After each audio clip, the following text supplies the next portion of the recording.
Thanks for joining me here this evening. Before we get started, I want to ask everyone in the room a question. How many of you have ever seen Tarzan in the movies? Okay, it was Hollywood.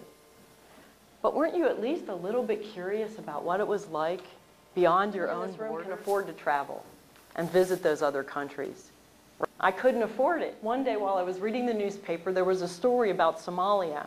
This was 1992, and none of us had heard about Somalia at that time. I read the story and said, that's it. That's my opportunity.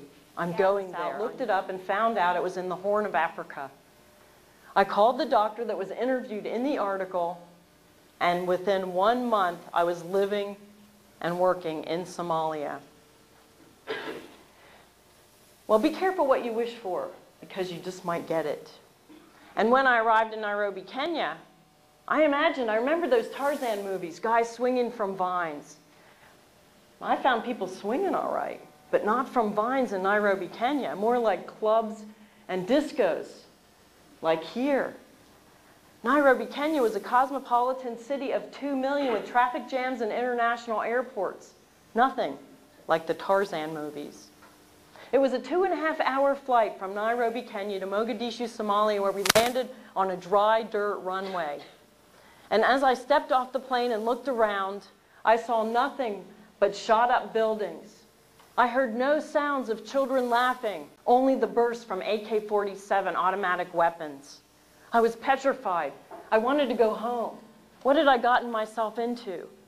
When a skinny little guy walked up and stuck his hand out and said, "Welcome to Somalia."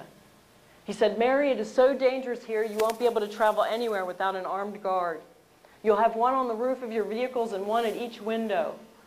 You'll be living in a compound surrounded by 12-foot walls topped with barbed wire to protect you from the fighting beyond. Indeed, welcome to Somalia." But there was nothing I could do. I was stuck for a year. Somalia, what would my colleagues be like? Well, lucky for me, they were all highly skilled, qualified professionals. They taught me many important facts about war. Number 1, never lose your sense of humor. Number 2, when war breaks out in any country, government services cease to exist. There's no longer any running water, no electricity, and certainly no garbage collection.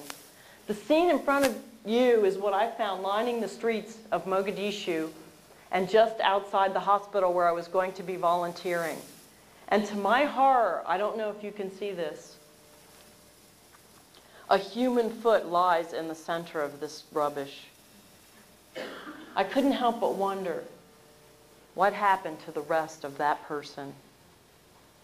Something else that we don't find in America in hospitals that I didn't realize until I walked down the concrete hallways covered with flies, looking at the broken windows.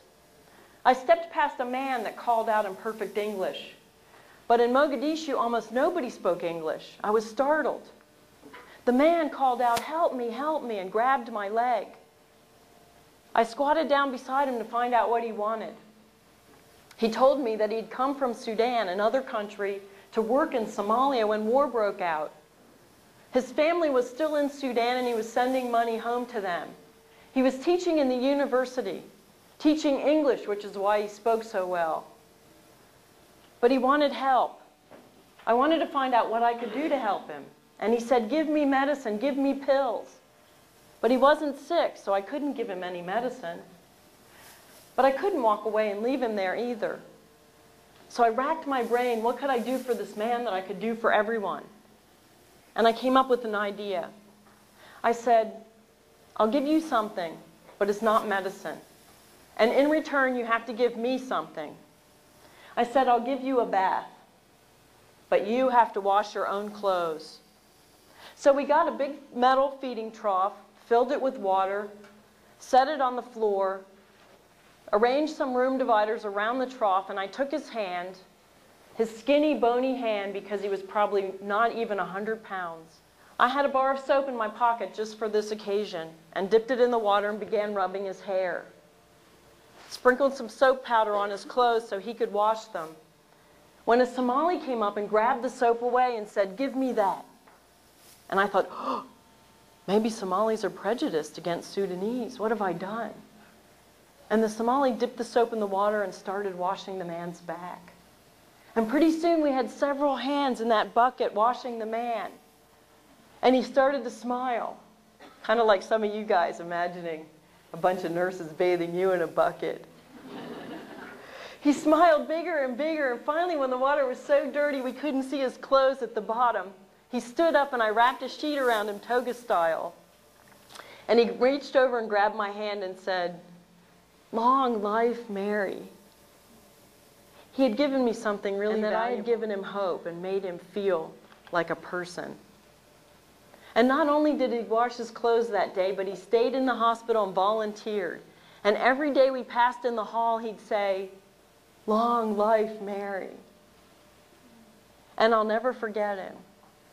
He made my head swell thinking what a good job I had done.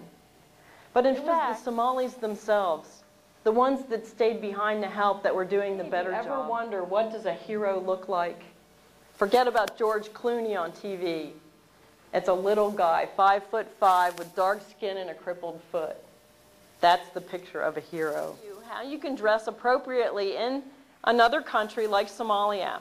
And I'm going to ask for some volunteers, starting with the girls. Katie is going to demonstrate what Amina in the slide is wearing. Women have to wear a dress that's baggy and modest. Now Katie's pulling this baggy dress over her head, and as Amina in the slide explains to me, women need to wear baggy dresses to be modest. Does anyone know why?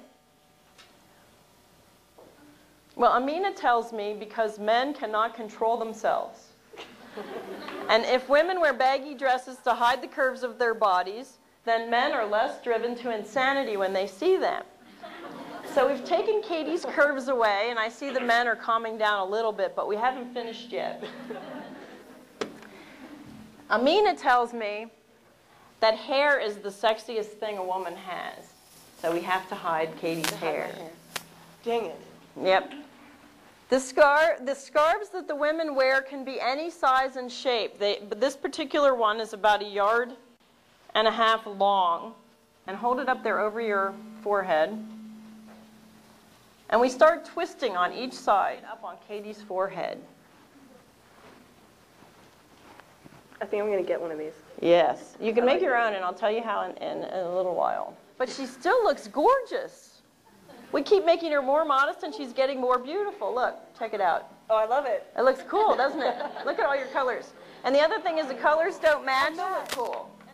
Now, we also have to cover up because you still have some sexy parts showing.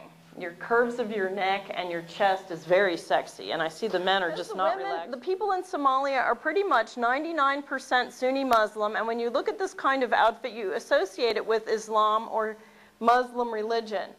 But when you look at Katie, does this outfit remind you of anyone else? The Virgin Mary. How about the Virgin Mary? That's what I thought of. This is the same outfit worn by all religions thousands of years ago, and as people and cultures changed, then the style of dress changed. So this is not traditionally a Muslim costume. This is a traditional outfit worn by everyone. And the people in Somalia have hung onto their traditions. And that's why you'll find many Islamic women still wearing this outfit, because it's traditional, it's ancient, and it's cultural.